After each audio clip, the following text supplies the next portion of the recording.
Hey everyone, Jay back here again with the Cinephiles podcast. Welcome to episode 2. This is technically part 2 of the first episode where we discuss Wicked. So Patricia Holly is back with us, and I hope you guys really enjoy it. As you can tell, we've already kind of changed up the set a little bit.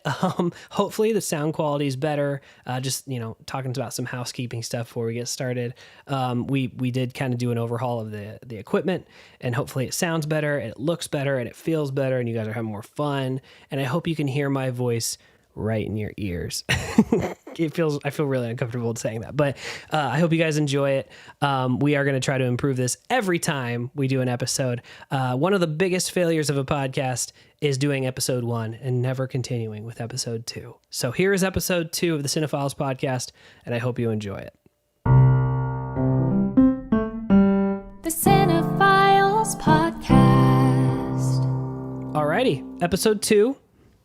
We have now seen Wicked in theaters. It's been what, a week?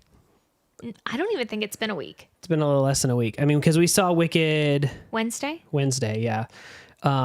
So we had to kind of change the way we got tickets because it was so packed. It was the second week.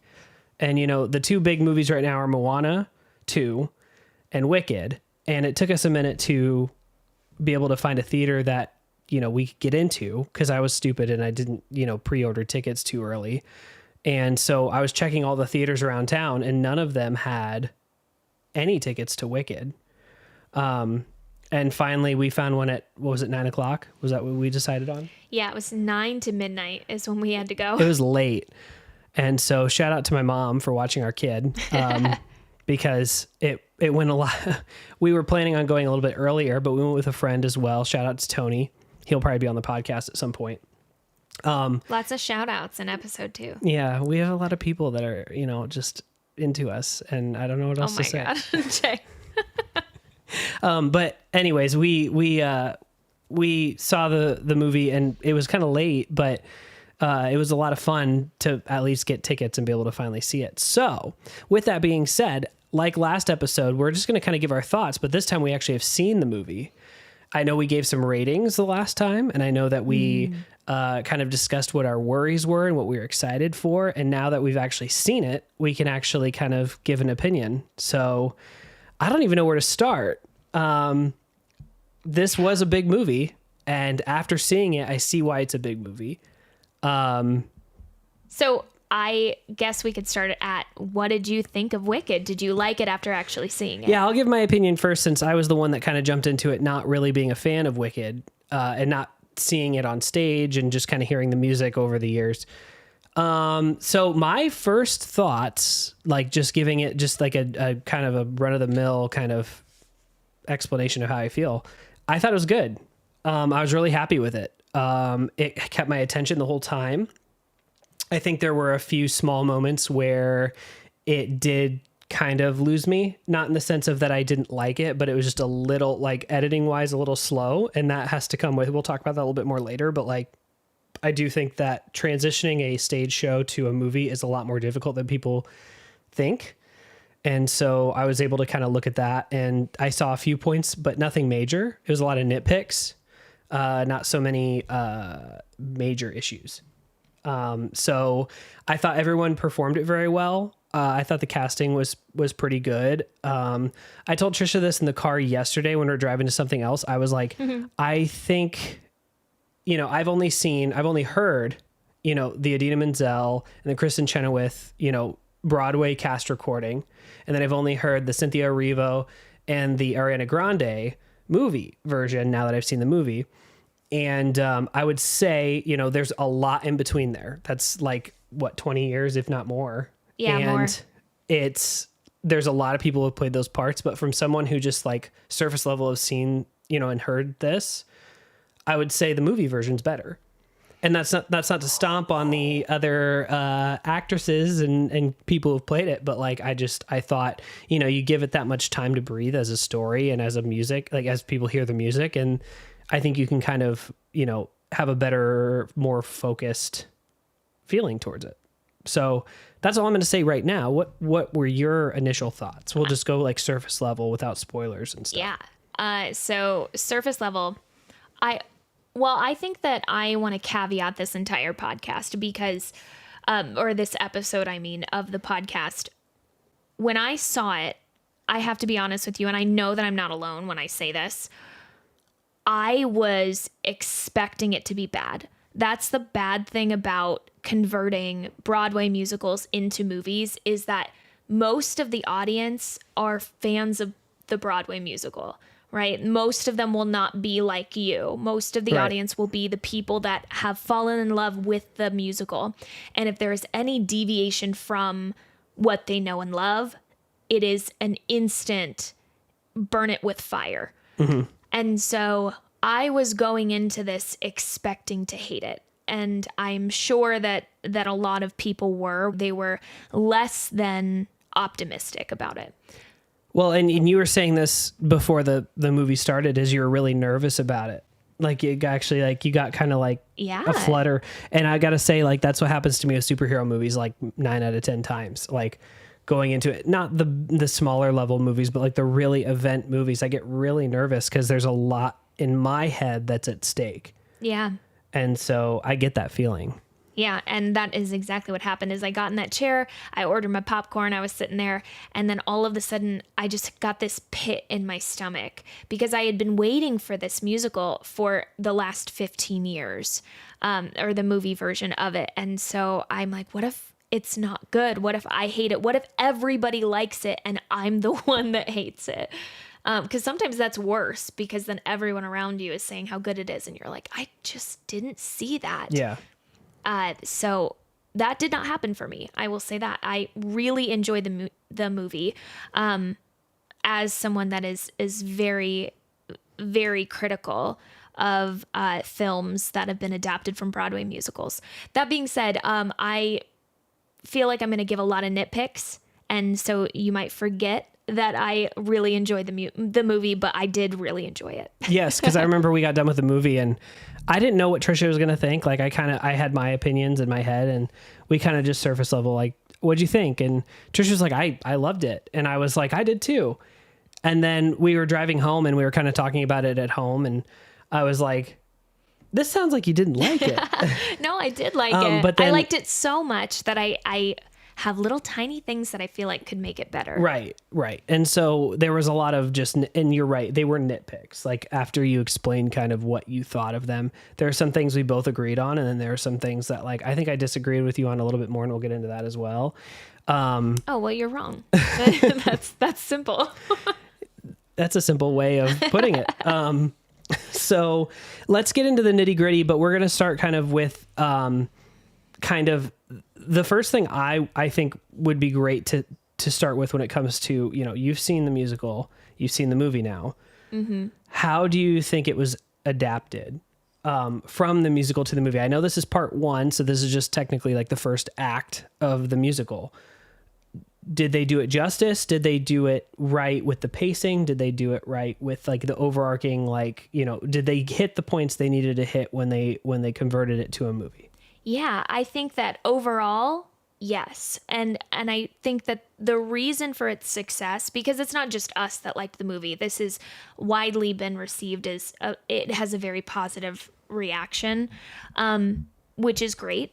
But what I'll say is that for me, the reason that it was so successful is because they did really stick to the musical. There are very few deviations from the version that I saw on stage. Granted, I haven't seen it since I was 16, so that was over, 10 years ago. So it's been a little while, but from what I remember really big points in the musical that they hit every single one that I wanted to see. Well, and I remember, shout out yet again to my friend Tony. We were talking before the movie, and he was kind of mentioning that, like, there's a little bit of change with, he just heard, there's a little bit more air in between each song, kind of during the songs. And then we both all heard that the song Popular, had a little bit of a change at the end. And I liked it. You did. And I did. Well, Stephen Schwartz was interviewed, and he kind of mentioned, like, if I would have, done that song, the ending of that song long ago when we first started the musical, I would have done it that way. And he's like, I'm looking to put it into the musical now. It's just what happens when you're able to sit there and listen to the music so long and kind of be able to marinate with it and understand kind of what you want out of it. And it kind of just changes over time. And so he added it here, and he was like, it wasn't because of Ariana Grande. It was because of, just something I thought was better than what I originally wrote. And so he was so happy about it. You said you like it, right? I do. That being said, if we're first nitpick of the movie, when it comes to the pacing of the music, there is a trap that I think they fell into. And the trap is the fact that you have this musical, it has a ton of really diehard fans, and that there are certain songs that they're kind of like the meat of the musical themselves. And then you have like the veggies on the edge, which is like Sentimental Man and all those, Right. But you have Popular and you have Defying Gravity. That's the meat. That is the main protein of this musical. And I think that they were so nervous to get those songs wrong that they decided to change them altogether, where they just drew them out completely and then they added stuff into it. And I didn't like that. Right. I didn't like the dead air and the breaks in between the really big songs. So is there any particular point in the movie that you felt like, can you think in your head a moment that feels the most like it could have used another revision when it comes to pacing? I think that when they got to the Emerald City, everything just took its sweet time. Right. And I didn't love that. Well, because I was going to jump in a little too with my opinion, because I felt, before I saw the movie, my first impression of it was I'm probably going to dislike the beginning. Mm-hmm. And once they start getting the plot moving a little bit more and the goal that Elphaba has, and when they start going into that instead of the origins and kind of just like taking some time to introduce the characters in the school and stuff, I thought I was going to dislike that the most. And it's funny because when I did see it, it flipped. Mm-hmm. And I actually really enjoyed the first part more. Not saying the second part was bad necessarily. And I think a lot of that will play better with the second part. But the first part, especially when like it was their origins and them meeting each other, and I felt like the songs were stronger. One of my favorite song of the movie was "The Wizard and I." Mine I think too. That was the strongest, the best song. And I'm not saying none of the other songs were good. I'm just saying I think that was the one that gave me the most like, oh yeah, like this is what I'm looking for. But do you know why? It's because they took the song exactly how it was in the musical, and then they gave it to Cynthia, and Cynthia Erivo goes, I'm going to put my little spin on it as Elphaba. Mm-hmm. And he said, go for it, because this isn't a huge song in the musical, even though I think it is still one of the best. And they let her go with it. And she took that song that was already really great and made it even better. Yeah. And I wish they would have done that with Popular and with Defying Gravity, because Defying Gravity is known as one of, I would say, the most iconic song from Wicked. Yeah. Oh yeah, for sure. It's definitely Elphaba's most iconic song, because I know Popular, I would say I think Galinda's, Galinda and Elphaba have each a song, like you said, that are kind of the core of the show, whether it was intended or not, and it's Defying Gravity and Popular for sure for each. And so for me, Popular was fine. It was still fine. But Defying Gravity just wasn't. And it's not that it wasn't performed well. Right. I think she did a fantastic job with it. It was because there were these huge builds, and then they filled it with space, and it just kind of fell off. And then they build it back up and then fell off.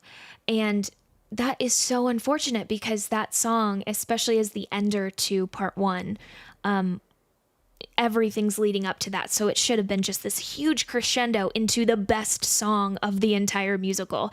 And it just fell flat. I would agree, because that happened with a couple of the songs later on into the movie.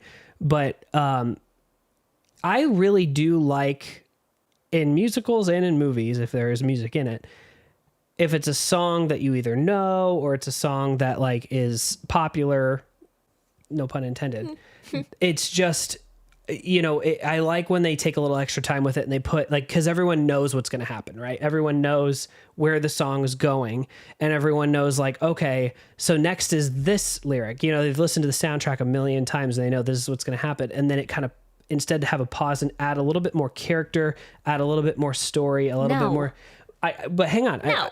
I like that. I think this movie did it too much. So I think that if you had a little bit of that, it's fine. But you had full on like 5-minute long scenes in between. That you're like, oh, I forgot that this song was still going. I feel a little silly saying it when I haven't seen the musical. That doesn't happen in the musical. No. There isn't a lot of dialogue during Defying Gravity. No, I mean, there's a little bit like when the guards come in and they say like, stop in the name of the wizard. And they grab Galinda and she says, let go of me. And Elphaba says, she had nothing to do with this. It's me. So if you care to find me. And so like that goes straight into it. There's a very small lull. So what you hear in the musical, what you hear in the soundtrack, they may not have all of the dialogue in it, but that is the timing of the show. Which happens a lot in musicals when they release the original Broadway cast recording or what have you. I have listened to Defying Gravity, the movie version on the soundtrack or the original cast recording that they did for that. And they still cut a lot of that dialogue because what would it be? A 25-minute song? I mean, it felt really long. And so long. By the time you got to the crescendo of, like you were saying, the crescendo of the song, it did lose it for me a little bit because I got to admit, when I did listen to the music again before we saw the movie. And when I listened to Defying Gravity, I got a little teary-eyed because it does a really good job of the pacing of building to that last, so if you care to find me, that gets really powerful in the musical because of how, what's happening. My favorite Broadway cast recordings are the ones where you could listen from beginning to end the entire musical and you could still understand the story and you can still understand the beats that need to be there. Yeah. And those don't always happen. And I thought Wicked does a pretty good job of it, or did a pretty good job of it with theirs. And I've listened to the Broadway cast recording and the movie version. And even in the movie version, they still cut some of that dialogue and it made it better. It made it sound stronger. It kept the momentum of not only the scene, but of the song. And I feel like that started to happen more halfway through the movie for me. I thought the pacing, and this is, mind you, this is still nitpicks. Like this is still stuff for me that like, when I was watching the movie, I wasn't instantly like, oh gosh, like, yes, this is a huge point. That's just going to knock it down a million points. Right. It was just something that thinking about it, I was like, yeah, I could feel it when I was watching the movie where I was like, I feel like this is a big event. I feel like this is something that like from beginning to end should just like keep you enthralled. And a lot of people have, and that's great. But for me, I felt like the longer we went, the more they took their time in each song. And every time they took their time in each song, you lost the pacing to the point that it didn't quite hit as much as I wanted it to. I wanted it to punch me in the face with emotion, and it started to lack that slightly. Mm-hmm. Do you feel the same way? Yeah, I do. What is a song, if you had to name a song on the count of 3 that like you felt was the most lully? I don't remember. I don't remember the name of it. Oh shoot. Okay. Well, it was. I will tell you mine. And I'm going to agree with you because I think we kind of talked about this. Oh, the Not That Girl. Not That Girl. That's the song. I always think of, I can't remember the name of it just because honestly, I kind of forgot it. Whoa. And maybe that's one I need to listen to again, like outside of the movie. That song is the only song that I preferred Idina Menzel's version. And I would agree. I think that's the one that lost me the most. And I don't know if it's in this.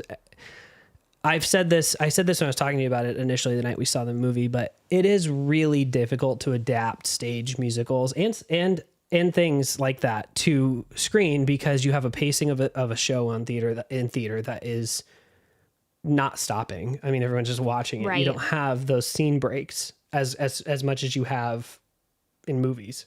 Mm-hmm. And those are very difficult to do. And that's where I feel like their biggest misstep with like, how are we going to keep this moving? It just didn't work. And Sure. I think it was, I know where you're going with this. And I know how you feel about it, where you're like, I think they gave her too much leeway to kind of do what she wanted to do. And I agree with that too. But like, on all of that aside, the scenes around it for me, not just the song, I feel like the scenes leading up to it and the scenes that happen after didn't keep things moving as much as the rest of the movie did. And that was the specific moment from like, I'm trying to think, like the moment with the poppies where everyone went to sleep and then they take the lion and they take him to freedom. From kind of that classroom scene all the way on through till I want to say until they take the train to Oz, but even the stuff to Oz kind of dragged for me, but it was just in a different way. It all kind of felt like it was a little too, there wasn't enough. Just wasn't enough punch somewhere. And so I think that song being there, not only was it not quite, I think, handled the way it should have, I think also in the place in the movie that it was in, it just also, it added to the lull for me. And I was worried, I said this in the first episode, that I was worried there would be a moment where I'd kind of be looking at my watch, like this is a 3-hour long movie. And I didn't really do that in this movie. It did. I see where people say like it kept going and it didn't feel that long, and it didn't feel like 3 hours to me, but it did have a moment in it where I was like, okay, let's get something new in here. Like, let's get something a little, whether it's a new scene or whether it's a new character or whether it's just a new pace, something needs to kind of spark the movie for a minute. And it does happen eventually by the end, but there's a small chunk during the better back half of the movie that I felt just didn't work in that way for me. Yeah. I suppose the entirety of the back movie wasn't bad at all. No, not at all. Mine, kind of like you said, mine was just the fact that there are certain songs in musicals where you show off everything you can do, every run, every lilt in your voice that you want to add. I think that Cynthia Erivo did an amazing job with The Wizard and I love how she ended it. I love how she took it up. Sure. It was amazing. It was perfect. Yes. Not That Girl is not that song. Yeah. It's just not. That song is meant to be a very vulnerable song. And when you think of musical composition, when you're writing music, which is something that I know something about, when you're writing music and you're writing lyrics, when you start to come up with the melody to accompany the feeling of those lyrics, it is imperative that your melody matches the feeling and the vibe of your lyrics. So if a lyric is saying, he could be the boy that I'm looking for, but I'm not the girl he's looking for. He chose a girl and she has beautiful golden hair and she's beautiful, and I am just not a beautiful girl. You can't match that with a big diva moment or even a little diva moment, because you're not feeling like a diva. You're feeling small. You're feeling very, you're feeling not good enough. So from that, you can't take not good enough lyrics and that overarching message and then say, have it be like, he could be that boy. And it's like, where are you going here, girlfriend? Getting kind of lost in the song. And so that's how that moment, because the other thing that Cynthia did a fantastic job with, and I know that you'll agree with me here, is her acting. I was so pleased with how good of an actress she was. And in that particular song, I lost it because it seemed like she was just very into singing the song. And in that moment, I wanted her to be really into her head, I suppose. Sometimes it feels like you can almost see the director off to the side saying like, go off, queen, like do what you want. Right. And that felt like that moment, like you just do whatever you want with it. And there are moments you could do that in this for sure. You could do in this movie or in the musical. But that was kind of the odd one that I felt.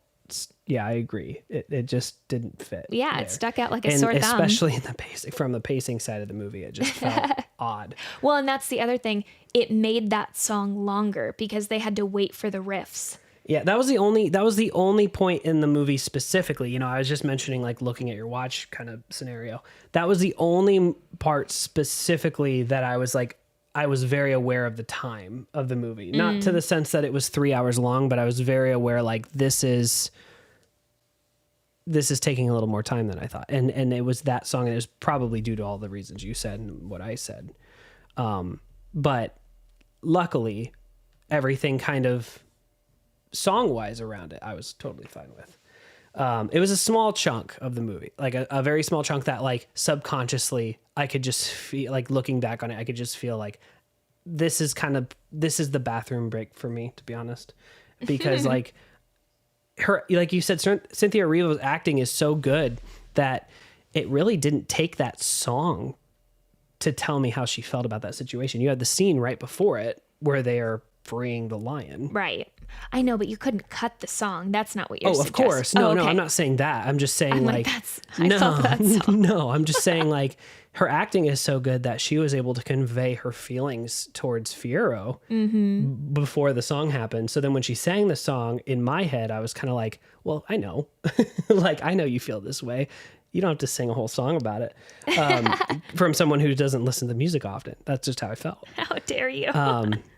So, you know, it's just something. And yet again, and I mentioned this too, you know, you break the movie into two parts, which is a blessing and a curse because, you know, it's a long show and you don't have to cut anything. You don't have to cut any of the show. You don't have to cut any of the songs. You don't have to cut any of the dialogue, any of the scenes. But when you break it up into two parts, you're changing your momentum because the momentum, I mean, act one has a momentum as opposed to act two, like in any musical or in any play, anything on stage.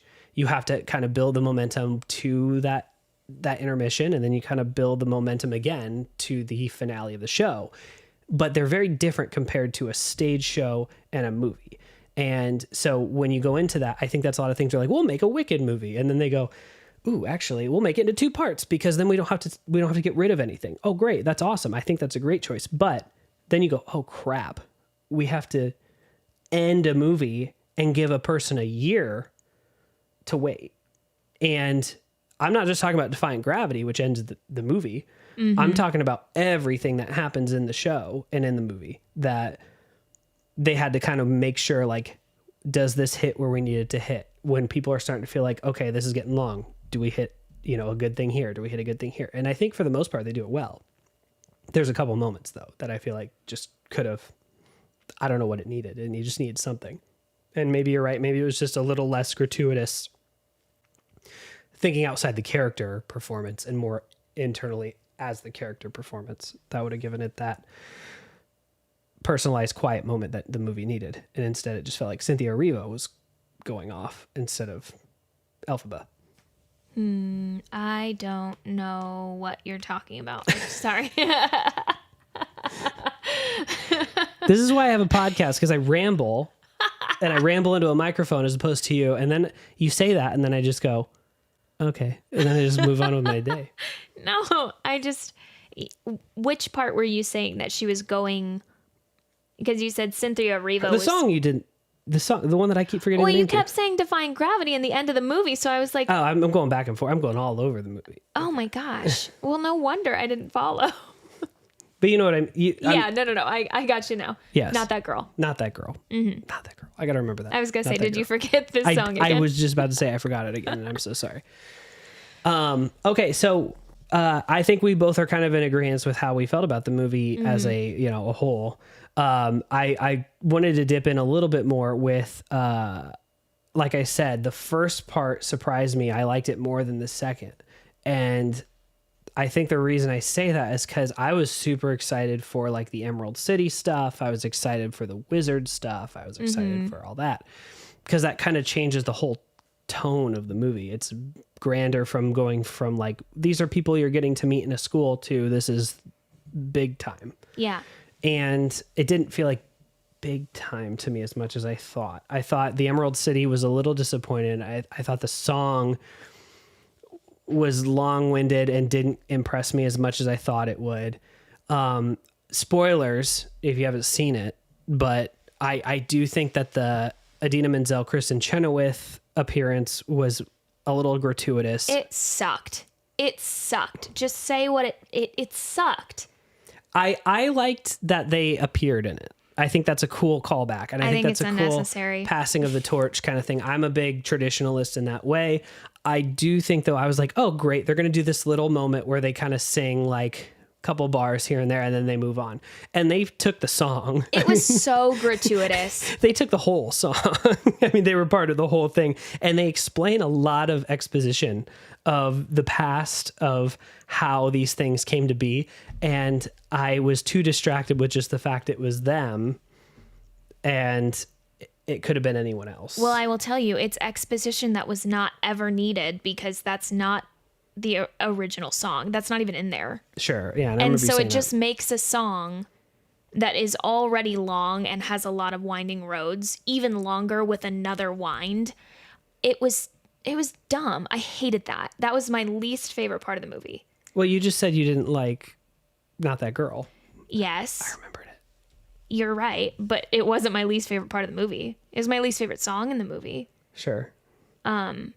Actually, I changed my mind. No, this is my least favorite song in the movie. It just went everywhere.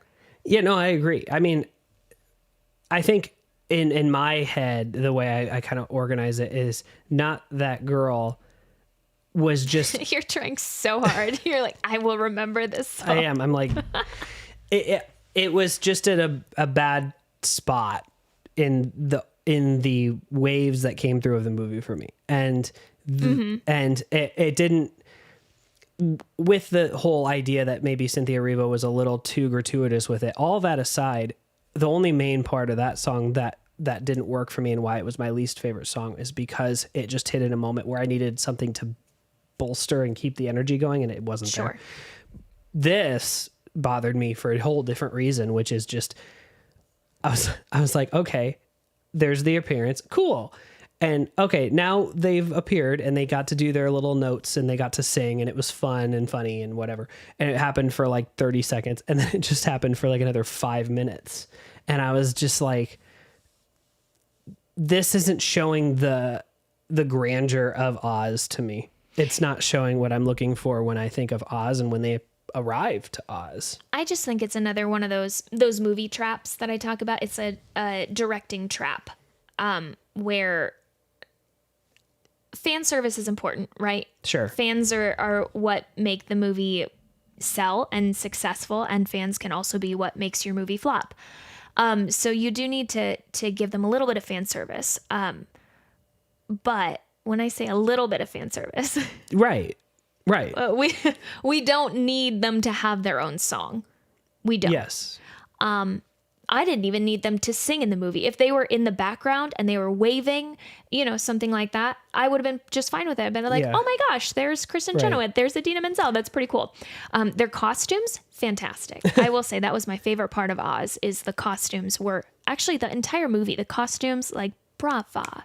Yeah. Yeah. So good. Oh, the production of the whole thing I thought was pretty spot on. Like, you can take a stage play or musical, as epic as it is, and you can make it so much bigger with not only the budget, but the effects you can add to it, whether it's the costume department, the set design, just the production crew, all that, the cinematography, lighting, like all of that can make it so much bigger. And they did that, I think, everywhere in this movie. Like there wasn't a moment that I was like, ooh, that looks cheap, or a moment that I was like, ooh, this is kind of campy in a bad way. Like, I feel like world building wise, it was on par with Harry Potter. I remember you saying that. Yeah. Where it's and that's like a huge deal. Like that's a big praise. Humongous. Where it's like you could make a theme park of Oz and I would absolutely go to Now it. that you mentioned that, I thought I heard someone not say that like it's news, but just like say like, oh, I would not be surprised if there's a theme park based off of this version in the next 10 years. Yeah. And I would it's love it. I'd so go. I'd cool. love And it. think of all of the places in Oz you could go, right? There's Shiz University. You can go to the Emerald City. You can go to Elphaba's hideout. I mean, like, there's so many places. They could remake the version of the Wizard with the puppetry and all that. Yeah, like, and that have could it be like the a King show. Kong ride or something. Like, that would be so great. That'd be neat. Yeah. Oh, I'm sorry. I thought you meant Wizamania, because they could have a Wizamania where people are like playing the wizards, or they're like a show, kind of like they do at Universal, etc. So yeah, it was and there's amazing world building, amazing costumes. There's the library from Dancing Through Life. Was it the library or what? Yes. It was. There's I a think specific they were in the name for it. library. Yeah. And it's spinning, and they're kind of the gravity changes as they hit, certain parts, and they jump across this big tube kind of thing. And you could do something with that in a ride or something. In a ride, for sure. It would be fantastic. And so there's so many different different things you can do with it. On that topic, as far as Dancing Through Life, another thing that I thought was so good was the choreography. I loved the choreography of Loathing. That was so good. Oh, that was another one that was another one I thought was going to be boring when I went into the movie, and then I saw it and I was like, oh, that was one of my favorite moments. Yeah, Dancing Through Life is always one I skipped on the soundtrack. That was one of my favorites. And I loved it in the movie. Wizard and I, Loathing, like all of those, like kind of encapsulate the movie for me. Mm-hmm. And it's so weird because I would not have told you that before I saw it. Yeah.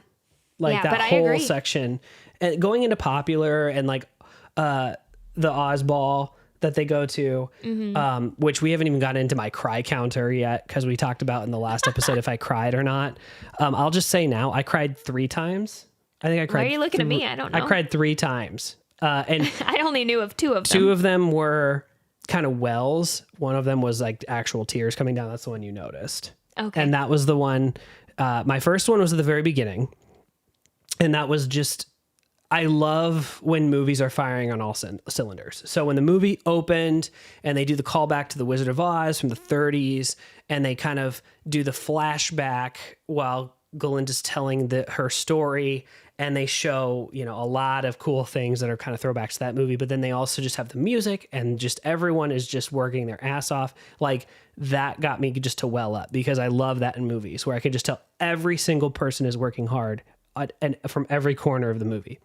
The second one was at the ball, and it was the Oz Dust Ballroom. Yes, and it wasn't the real ball, but you know what I mean. And Elphaba, it's Cynthia Erivo's best part of the movie. Like, her best performance in my eyes was the whole showing up. She has the hat that Elphaba gave her, and everyone's making fun of her. And everyone is, and everyone's kind of talking about her, and they're like, she really does care. Like, she really is. She's just upset. And then and then Glinda starts dancing with her, and her face throughout that entire moment, like, was pitch perfect. Like, it was really good. That's when you looked over and I had like actual tears down my face, because it was just so well portrayed. Exactly how she was feeling. There was no dialogue with it. Yeah, I have a heart of stone, and that moment even got me a little. I was like, oh gosh, I'm feeling something. So I was like, I bet Jay's crying, and I look over and you're like... And not to branch off to too many tangents while we're in the middle of one, but I do want to also acknowledge that, like, that just... I think that was that whole moment was like my favorite part. Like, that whole, I think a lot of the school was great. And I think that's where all the characters were the strongest. They were introduced. Usually I don't like that, because it feels like it waters them down a little bit, because they're oddly enough too focused on who they are, and you don't get the subtlety, but the subtlety was all there. And it got me. And then the third one was Defying Gravity. I mean, as much as it had some, elongated pacing, it still was like super epic in a lot of the moments. What part specifically?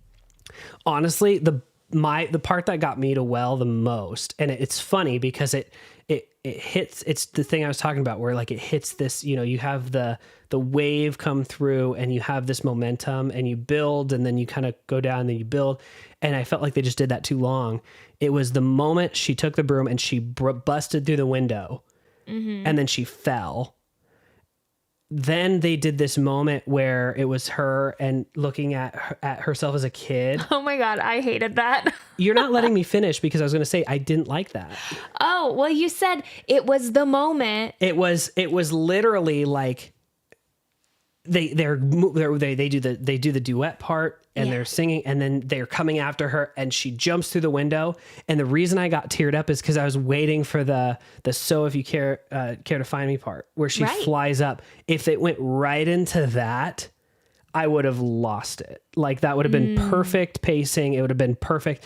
But it was, not only was it like, okay, that's kind of cute. Like she's seeing herself as a kid and she's defining who she's going to be and all these things. If it was like a split second thing, that would have been great. But it was literally like a 45-second staring, reaching, 2 shots back and forth to each other. And it didn't stop. And literally right when I was about to well, it all just stopped for me. And I just went, oh. Yeah. But then when that moment did finally come and she came up, I could do my own fan edit of that song and I would just be like, because that's what it was for me. That was the problem. Because like as soon as she came up and she did sing that, I just imagined that part didn't happen. And it was right after she broke out of the window. And then I got, and I started crying. Yeah. When she fell, I mean, I guess she had a long way to fall and they let us fall every second with her. Because they were like, well, she almost has to touch the pavement. Yeah, it just felt way too long. It was. And like I said, it was too specific over the shoulder shots from each angle of her young, her old, looking at each other. Mm-hmm. And it felt like they went back and forth between those shots like 30 times before they finally concluded it. And there's no music, nothing. And that was disappointing. But that's why I say it also was the moment that had me well the most, because I thought I knew what was going to happen. And it didn't. But if it did, that would have been it. It would have made you cry. Yeah. Which to me means they got it wrong. They didn't, because they got it wrong in the pacing yet again and the edit. But I feel like they got it right when the moments did happen. They just happened too far apart from each other. If you cut them all down and had them exactly the way they were in the movie, I would have loved it. And that's why if you listen to the soundtrack of it, it's perfect. Like it sounds perfect. Yeah. So yeah. So let's go back. We've talked a lot about Cynthia Erivo and her performance, her acting performance, her vocal performance. A+. Yes. A+. There is one nitpick I have besides not that girl. Every single character in this musical is a flawed character. That is why it's so relatable. It's so understandable. You don't have anyone that is just the epitome of a perfect human being that just, like she's not Superman, right? Right. She's not Superman. And you can also argue that Superman's flawed, but when it comes down to it, like he's probably... I can't stay to fly. All right. I'm not that naive. Is this over? Sorry. Keep going. And the part that I didn't love about her choices, and I wish that the director would have changed or encouraged her to make a different choice, is she was not angry enough. Yes. I think that is Elphaba's Achilles heel, is that she has a very short fuse, and she always has, and it doesn't matter if it's a little tiny issue or if it's something huge, like the animals going missing or losing their speech and finding out, spoilers, that the wizard's behind it. It could be something really tiny, like someone is looking at her as she's trying to toss her hair for the first time and she's embarrassed, and so she just snaps at them. That is something that is vital, in my opinion, to Elphaba's character, because it shows why people are so eager to believe that she is a witch and why she's evil, is because she has a pretty rough exterior, and not just on the looks side. She's mean. she's mean to people she doesn't know because she is assuming that they will be mean to her. And the lines from the stage play or the musical were there, where, you know, she comes in and she says, all right, let's get this over with. No, I didn't eat grass as a kid. No, or yes, I've always been green, blah, blah, blah. And she just came in and she almost said it like, like she was talking to a kid that was staring at her, and she's like, okay, let's get this over with. And she kind of played it coy, and I wish that she wouldn't have, because it's so important to, right off the bat, everybody in the school is looking at her at that point. And it's important right off the bat for her to make an awful impression to everyone. And she just kind of doesn't. Right. I mean, I think that also is what led to some of my issues with pacing. Is I think that kind of like Anakin Skywalker turning into Darth Vader felt very like out of the blue. And I know a lot of people argue that in the grand scheme of the character and how he is acting throughout 3 movies, it feels like the last 30 of the 3 movies is the moment he turns, and it just feels abrupt. It feels like out of nowhere. And I had all of the bullet points from the movie of why Elphaba should feel the way she's feeling. Mm-hmm. So when she's doing it, it made sense to me, but I didn't see it enough. I didn't see that subtle irritants. And then when I did see it, it didn't turn into another level for her. Like you said, it was just like a lot of, she wasn't angry enough. And that in turn, when we got to the moment of, say, like Defying Gravity, or even the moment with the wizard, it just didn't quite come from a place that I was waiting for yet. It needed more of it. And maybe that's something that might help itself a little in the second part. You know, maybe that subtlety that was happening will kind of translate a little bit better into part 2, but it did need a little bit more foundation before you got there. And I just didn't quite get that. Not quite enough for me to feel like, oh, I see why we're here now. Right. Well, because on paper it did, but not performance wise. There has to be that moment in part 2 where she goes off the deep end. That is what No Good Deed is all about. Sure. And that is... Let's actually go right into that, because that was going to be my next question is, and we'll tie it into that. What are your expectations for part 2?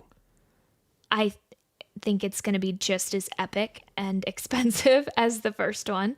I think the world building is going to be amazing. I'm really looking forward to the CGI that we have now versus what was it, 1939 when the original... 1937? 1937. When The Wizard of Oz came out, obviously we didn't have what we have now when it comes to animation and like CGI, and all of the options that we have. And so one part that was so much better in a movie version than it was on stage was the transformation of the monkeys, just because you can't do that on a stage. Yeah. And it gave me chills when I saw that. And that made me feel a lot of emotions. Did you cry? I didn't cry, but yeah, I got emotional. I did too. My they do soft good. spot They're is really good at animals. getting facial expressions out of CGI now. And I think the big movie that kind of represented that was the new Planet of the Apes movies. And that's perfect, because... which then kind of turned into being able to figure out that mocap and all that stuff. And I think they used that a lot in this.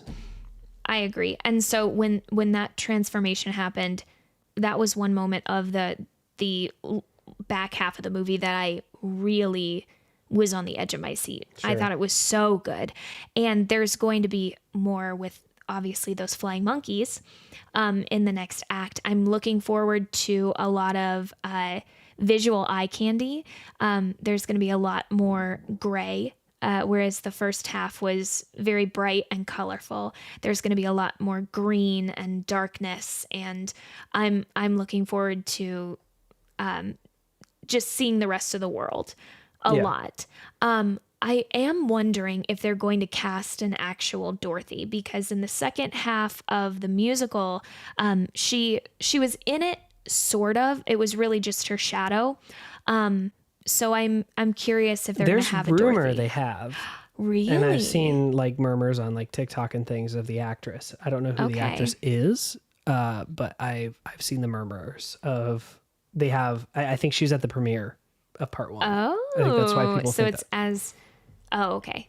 I was going to say, so it's pretty legitimate if she was invited to the premiere, but you're saying that's where the rumors started. There's it's strong though. It's not just like gossip. It sounds like that may actually be who it is. That's but fascinating. I don't know. I'm eager to see how they incorporate her without killing the pacing. Yeah. And that's my thing is not knowing act 2 as well as act 1 and also not knowing the whole musical that well. I don't know where they're going to go from here. So I'm excited, but I'm also like, man, all the things that I know about Wicked and that I've known about Wicked since it premiered on stage are now past. Yeah. Me. So it's like, that's actually exciting, but it's also kind of like, man, I don't know what to expect. It could be disappointing for me, but I doubt it will, but you know what I mean? Do you want in this next year while we're waiting for part 2, do you want to go see the stage adaptation or are you wanting to just keep it where you've never seen it and you have no expectations? I've never been opposed to seeing it on stage. I just never have gone out of my way. So I would say yes and no. Like if I didn't end up going, I'm excited. I'm super excited to take a year and see what happens. Kind of like with Infinity War and Endgame, something like that. But that being said, if like there was a perfect opportunity where it was near us and it was out, I wouldn't mind seeing it either because I would also like to be able to analyze it from a transition like you have and see kind of what it started as on stage, at least to that degree. And also how different actors portray different characters and how they do it. The other question I was going to ask you, because we haven't really talked about her much, is Ariana Grande. What did you think of her? I didn't love her. And see that I think that's where our biggest disagreement was. I didn't adore her. Like I wasn't like, this is the best performance of a decade. But I actually really enjoyed her performance and I thought that she did a great job and I thought that she represented kind of what I was expecting and she was a good yin to the yang for me. What I'll say about Ariana Grande is I didn't hate it. I didn't hate her performance. That role is not hard. Galinda is not a tough role. The tough role in that musical is definitely Elphaba. And so to find someone to fit Galinda would be a lot easier than to find the person that can unify everyone thinking that whoever you choose for Elphaba wouldn't be good enough. And then they find Cynthia Erivo and she's just too perfect for anyone to say that she's not good enough. Sure.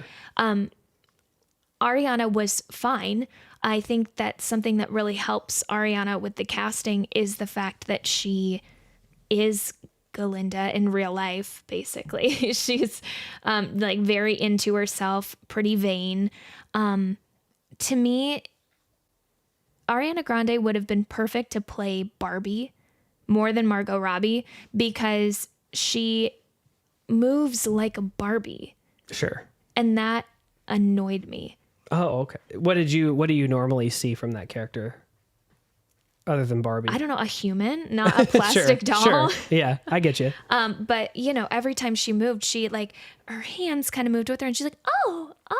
And you could just tell in the back of her mind, she wasn't thinking, how do I make this scene better? How do I make it the best it can be? What's my character feeling right now? It was, how do I look from this side? Oh. Sure. And like, was she great for the part? Yeah, sure. I mean, like I said, her personality fits Galinda very well, just naturally. So it's not tough to see her step into the role. Was she a good singer? Absolutely. She's always been a phenomenal singer. And she has a crazy good range. So that's none of that. I don't know. I thought she was great at all of that. It's just with the acting, I wanted to see more. And I actually have a perfect example because I know you said we don't really agree on that. You said on your cry counter, I don't know if you included this one. Did you include the goat? Because I feel like you haven't said that one yet. That was one that I leaned over to you and I said, this is going to upset me. And it didn't as much as I thought it would. because, and that's kind of, there's a caveat with that, because you told me before the movie, because I asked you that, like I said in the last podcast, I asked you those questions kind of about it just so I could get any kind of interest in the musical. And you kind of told me that character and what happens.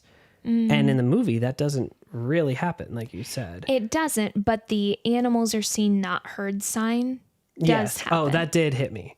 I didn't cry. Oh, okay. But I was very, very close. That really like brought out like a really like upsetting feeling. Sure. For me. Sure. I did feel that. And you felt it. And I remember that after we had seen the movie, you said that seeing that sign that said animals should be seen and not heard, and then it turned over and you are seeing Dr. Dillamond's eyes just staring at that. Yes. You're getting a little welly now. Yeah, a little. It bothered me. Of course. And it like tugged on your heartstrings. And did Ariana's performance do that to you once? Because a CGI goat did it to you. I think that's, I mean, I see where you're going with that, and I agree, and I say no, it didn't. But I also have to say that I don't think she had as many opportunities to have that. She didn't have as many, but she had a few. What ones are you thinking of? So, for example, when at the very beginning, when she is lighting the statue of the Wicked Witch on fire, and I saw that in her. I did. I would be lying if I say I didn't see that. I get that a little, but like, what'd you see? I saw a small, like her going from a very like plasticky smile to everybody in Munchkin Land to a slight heartbreak when that happened. I did see that a little bit. Didn't know if she was conflicted, confused, constipated. Like I didn't know what she was trying. I saw heartbreak. But yeah, I did. Okay. I mean, that's fine. But I will say for the rest of that moment, I didn't. That was the moment I saw. So I take that with what you can. Like I did. That was the moment I was like, oh, I see a little bit of that heartbreak. Like there's more to this story than she's letting out, all that stuff. But there's a good chunk of that where she's there and she's explaining things and they're kind of flashing back and forward and back and forward. And I didn't see a lot then. Yeah. Another big moment was right before the dance scene when she's looking around. She's like, I feel horrible. I feel horrible for giving her that hat and, you know, all those things. And she looks sad, but just surface level sad. You know what I mean? Like there's a difference. Ariana, I mean, that's the moment that made me cry. So I can't really. But it wasn't because of her. It was because of Cynthia Erivo. Sure. And what I'll say is, I don't think, even though I've been fighting this point for the last 5 minutes, I don't think she's a bad actress. I don't think she's bad. But there is a fine line between a good actor and a great one. And I don't think that she was great. And I think that when it comes to Galinda, you can focus more on acting than singing, whereas Elphaba needs to be both firing on all cylinders. I don't know. I feel like she has to add a very certain type of levity along. Yeah. Like she's the comedic relief a little bit, but I also think that she has a lot of weight when it comes to being what everyone thinks of her as and being what she wants everyone to think of her as and being what she really is. And that's a lot to have to unpack in the movie with how much she had to do, because I don't think she had as much as Cynthia Erivo did throughout to progress her character. I don't. I think she had a lot of the times where she could have maybe shown that it was a lot of written to add levity or to add, you know, a pacing progression or something like that in my eyes. I could be wrong, but like, that's kind of how I felt about it, at least, is that I just felt like she had a different kind of weight to carry as opposed to Elphaba. And by the end of the movie, at least for me, I don't think I got to see enough of it. Sure. I mean, she gets almost every single laugh line Yeah. So, I mean, that would be a little easier when you're getting all of the lines. Something else that probably made it easier for her to be the comic relief is the fact that they laughed at the jokes in the movie, which I was not a fan of. Yeah, you said that too, and I agree with you on that one for sure. Yeah, where like she comes down in a bubble. The thing that makes Galinda funny is the fact that she's not trying to be funny. She is dead serious when she's saying the things that she says. So when she comes down in her bubble and she says, "Yes, it's good to see me, isn't it?" She means that. Yeah. So if you laugh at her, she's probably going to look at you confused. Yeah. Like, what? Yeah. Why are you laughing? Do I have something in my teeth? You know, it's not a moment that she's like, I'm so funny. I'm Galinda. I agree with that. So that part, I didn't like that. And they did it several times. And they did it once in Dancing Through Life too. Not with Galinda, but with Fiyero. He sings the, "Believe me, I've been kicked out of enough of them to know," the school line at the beginning. And, you know, you have there's a pan to the some of the classmates, and they were like, "Oh, he's been kicked out, get it?" And it's like, yes, that's the joke. I agree with all that. We know. And so I wish that they didn't do that too. There's two other things I want to cross. We're just hitting about an hour here. Oops. We've had a lot to say. I have so much more. I know. We'll have to do like you'll have to do like a Wicked podcast. No. I had a fun little thing we could do though, to kind of go through kind of a fast pace, like, Love it. Like, let's just quickly, kind of glance over a few other moments in the movie, or characters rather. So I'm just going to name a character and I want you to tell me what you think of him in the movie. Love it. Fiyero. I loved him. Yeah, he was great. Is this like a better than or worse than when I saw just him on what you stage? thought of it in the movie? Oh, I loved him. Yeah, he was great. Great dancer, great singer. Very likable. Very likable, charming. Mm-hmm. I agree. All the things. Bach or SpongeBob. I can't comment on him because of the controversy before with his wife. So I don't know. His acting was fine. I thought he conveyed the he seemed like a good person. That's kind of what I got from it. Yes. Madame Horrible. I thought that was a miscast. I agree, and I know the director had her in a couple of his other stuff, like Crazy Rich Asians, which she's great in. I think she's a brilliant actress, but I thought that was kind of... She was so good in Crazy Rich Asians. She's a great actress, fantastic. I just think she stuck out a little bit for me because she didn't quite fit. Yep. I agree. Dr. Dillman, Peter Dinklage. He was great. Tyrion Lannister. Yeah, he was fantastic. He's always good in what he does, I think. The Wizard, Jeff Goldblum. I said this in the previous episode. I think he was the perfect cast for the Wizard.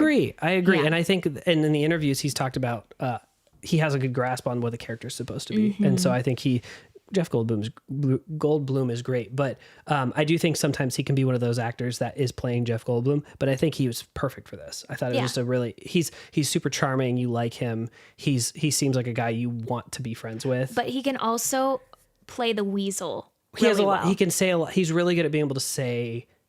I think what got him this part was in Thor Ragnarok when he played. Which is what I said. Yeah, and I agree. After seeing the movie, like I think that's what got him the role because I think that's what it's a very similar part, and I think that we agree on too much. Yeah. So that was just kind of a quick rundown of all the characters. The last. You didn't ask me about Nessa Rose. Oh yeah. I thought she was more likable than she was in the stage version, but I didn't love her voice. Of the East. Yeah. Right. I didn't love her voice. Actually, that's a big thing. One big miss, and I know that this probably wasn't the director's decision at all. I hate how much they edited the vocals afterwards. Yeah. I hated that. And I mentioned in the first episode of the podcast that like I saw Cynthia Erivo singing Defying Gravity, and I thought it was Melodyne or it was auto-tune or something. Mm-hmm. And then I saw behind the scenes video, and she sounded exactly the same. So I was super, super impressed.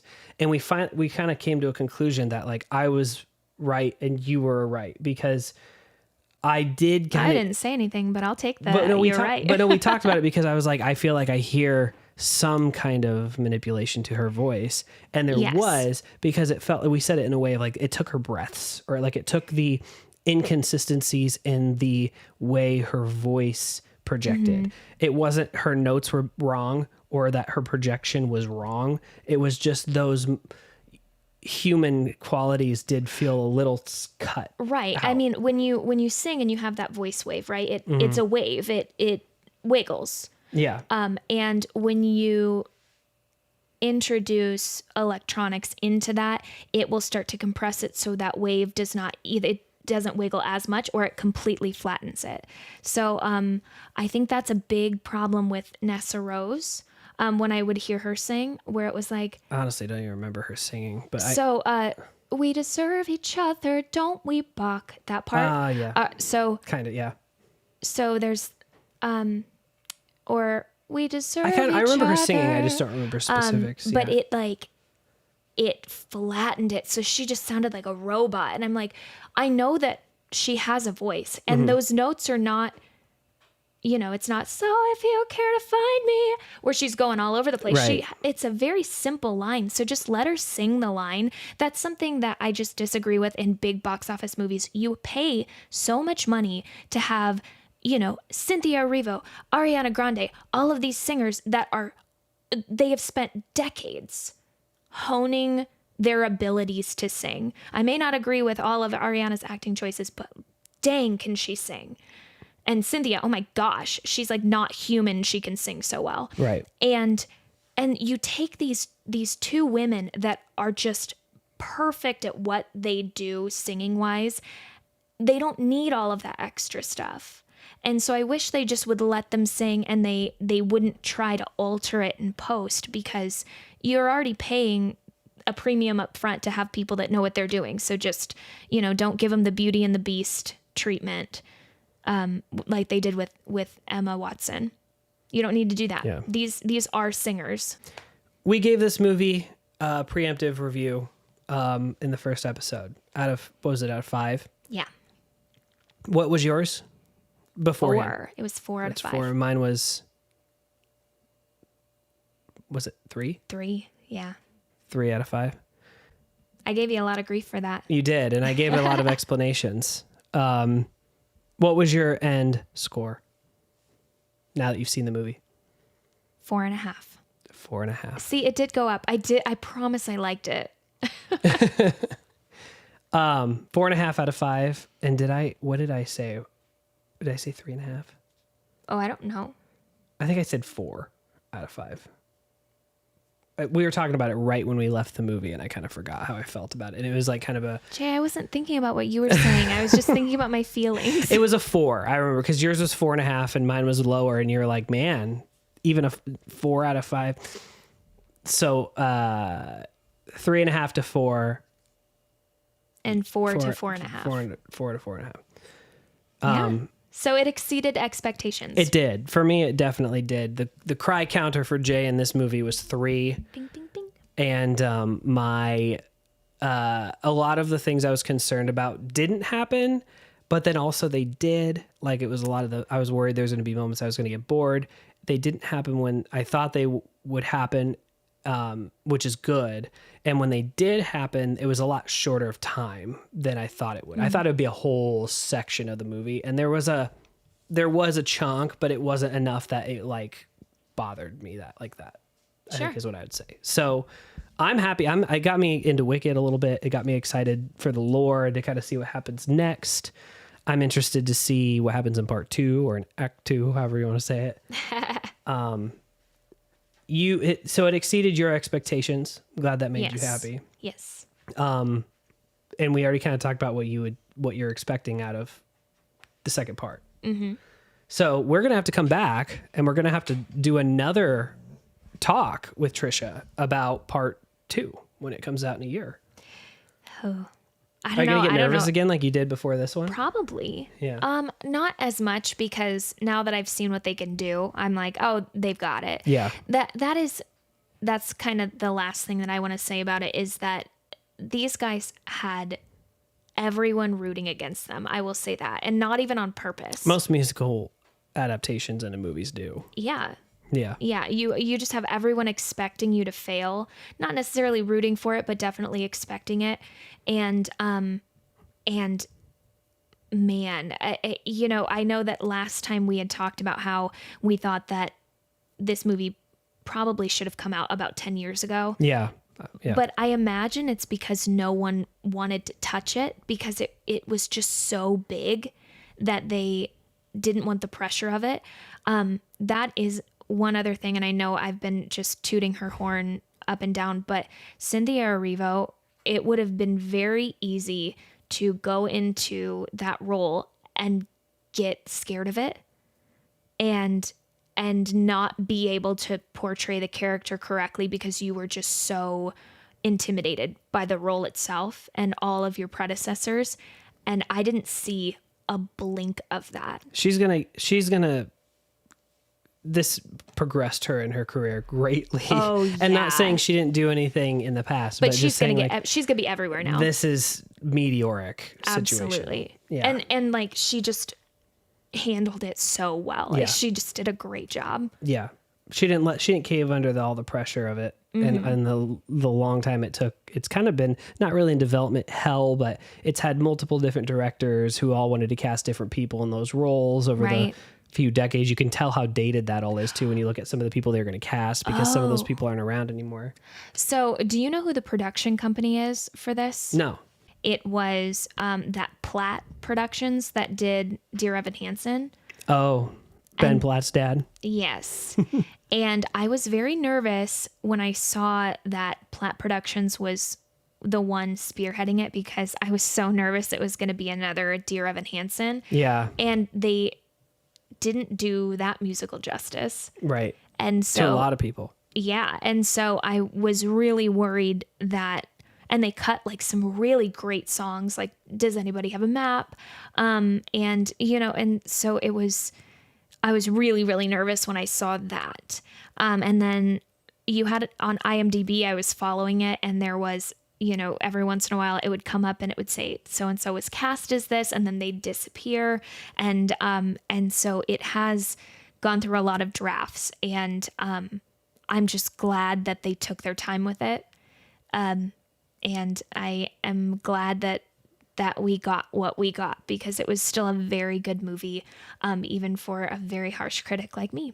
Yeah. And it could have easily gone in many different ways with a lot of different changes and things. And it seems like they did it right. So that's really exciting. And I'm really excited for part 2 now, which I would have never said like 6 months ago. I am too. Why do I care about Wicked? It got me into it, and it made me a fan of a few more actors along the way. So I'm excited to see where it goes. I'm excited to see how production happens. Yeah. Do you have anything else you want to say before we wrap? This is going to be it for the Wicked discussion. It's been, we're at about over an hour here, and we did about 45 minutes. I think if not more the first time. So this is a lot of Wicked talk for my first podcast, but we had a lot to say. And anything else that you wanted to add? I don't think so. I think we touched on everything. Yeah, I think so too. I mean, we took our time. there's some thorough discussion there. So that's going to wrap it up. Thank you so much, Trisha, for joining me. I know that it's not super difficult considering we live in the same house.